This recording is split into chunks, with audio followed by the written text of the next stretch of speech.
চারিদিকে তো অরাজকতা, যদি কৃষ্ণাজি থাকতো আই গেস সব ঠিক হয়ে যেত। সব কিন্তু শুনছি। মহাপ্রভু আপনি? আমাকে দেখে চৈতন্যদেব মনে হচ্ছে? না মানে আপনি এখানে কি করছেন? তুমিই তো ডাকলে। মানে এত সহজে চলে আসলেন? টেকেন ফর গ্রান্টেড নেবে? তাহলে চলে যাই।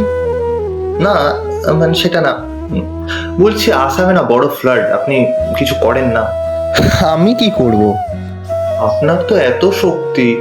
সে শক্তি তো তোমাদেরও আছে। ওরকম না মনে হয়। বড্ড হাসাও তুমি। শক্তি আছে বলেই তো তোমাদের পাঠিয়েছি। আপনি যদি করতেন তাহলে দেরি হতো না। দেখো, আমার সমস্ত শক্তি তোমাদের হাতেই আছে। তোমরাই রিপ্রেজেন্টেটিভ আমার। যদি তোমরা ভালো করো আমার সুনাম, আর যদি খারাপ করো আমার বদনাম। যেমন সবাই বলে যে সন্তানের কিছু হলে যে বাবা মা শিক্ষা দেয়নি, আমাকে নিয়েও তাই বলে।